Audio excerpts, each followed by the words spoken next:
it is my responsibility to be in this place, to support these young brothers, the Emerging 100, and all of you who are here.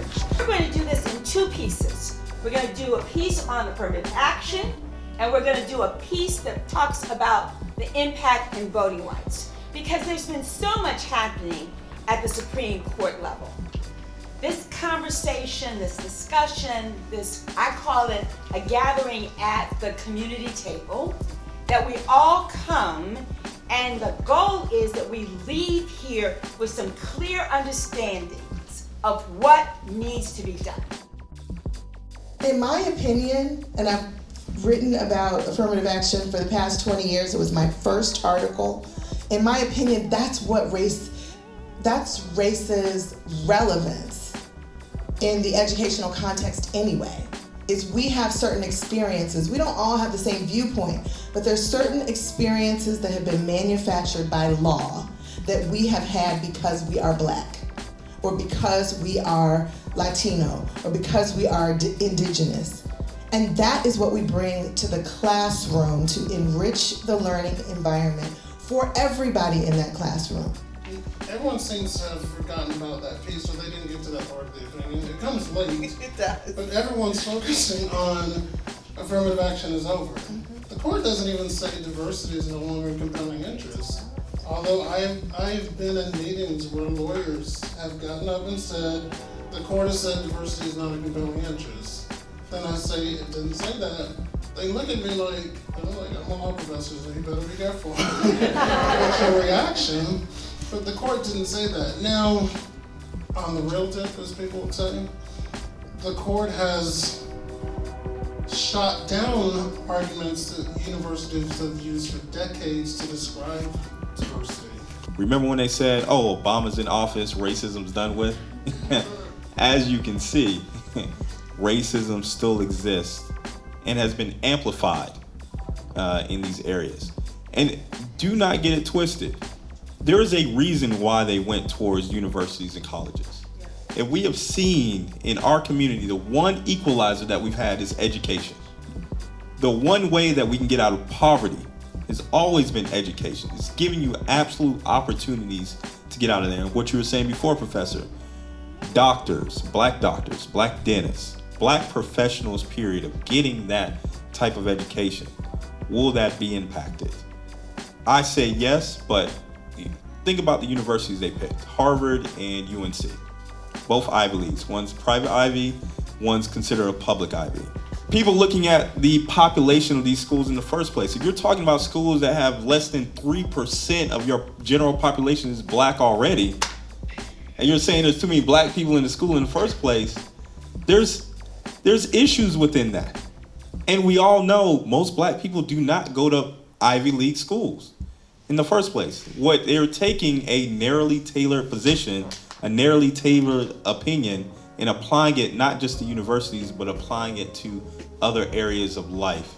The other things that have been used before are the diversity essays. So we know and we expect that we're going to see more of this. There were already states like California where affirmative action was prohibited, where diversity essays have been sort of part of the landscape for the last quarter century. And so we're going to see more of those questions on this year's set of applications, and then we're going to see how people use them. I think, Darren's point about the caveat that Justice Roberts put in the decision, I think is really important, because I'm also expecting somebody to game this and do something crazy, and there's probably going to be a big scandal about people making up racial sob stories in order to get into college and people being up in arms about that. But this is going to allow people the opportunity to be able to tell their stories, and there's going to be a cottage industry that is sort of going to emerge about helping students craft those essays. And there are good sides to that and there are bad sides to that as well, which I do want to acknowledge. Achieve them in this landscape. Right? How can we pursue remedies for discrimination? We know that the SAT discriminates on the basis of race and class, right? Time and time and time again. And they've written different versions of the test where it doesn't discriminate, but universities rely primarily on the version that discriminates. So that's where it settles down. Why is that? Why do we have that? All right? Do we need those tests? All right, so the conversations really need to shift into things that actually exclude students of color from higher ed. And that means a reevaluation of the standards that schools use. I think where a lot of people are going to be paying attention to is the 14th district and the 6th district, right? Because what we saw happen here was that voters of color, black voters, were moved from the 6th into the 7th district. So they were moved into a district that is actually very racially diverse, but it's not like a black-white binary. So you're moving. So it was kind of I was wondering whether or not this case would look like North Carolina or Alabama, where this is clearly more of a black-white type of thing. And then you have voters that were moved out of the 11th district, David Scott's district, into Marjorie Taylor Greene's district. So you have packing into the 7th district, and then you have cracking in the 11th district, and all of those could be done to disenfranchise black voters. So Less than 1% of black people are lobbyists. And I point that out because when we deal with maternal mortality, when we deal with the problems with education, getting healthcare funding, all the things that deal with our community that happen down at the state legislature, it's because we're not there. There are about 3,000 registered lobbyists in the state of Georgia. There's probably about 60 of them that are black, about 60. And you know what? I'm doubling the number. I can name 30 of them. I can't name the other. I'm just guessing there are other black people out there. So the reason why we don't have is because we're not at that table. And I would encourage all of you, especially with this discussion, that we continue that into what we can do to make impact down at that Capitol. Table. That's why people not only have to be in these positions, but have to be righteous in the positions. Because there are people who sit at the table who don't need to be there. And if you have power and you don't use it, I'm going there. If you have power and you don't use it for the benefit and welfare of the good of the whole, you don't need to be there. You do not need to be there. And that is what is wrong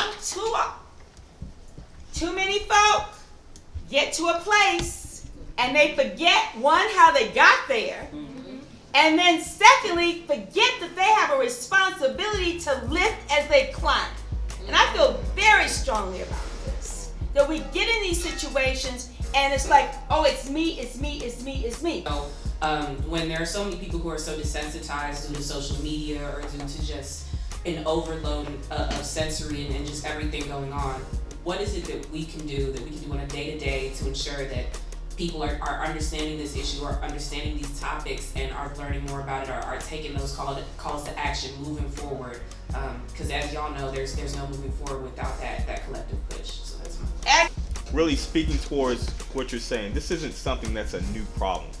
It's always been persistent. And if you look at voting, the trends have always been more of younger people are not voting at the levels that they should. Even though they have so much at stake, they should be more involved. And people keep pointing at young voters, go vote, go vote, go vote. Well, you're not giving them something to vote for, or if they don't understand the issue, then of course they're not going to come out and do it, right? Good point. So I guess you can really look more towards meet them where they are, right? Don't always say come over to me. Why don't you go over to them and talk to them about this is why it's important.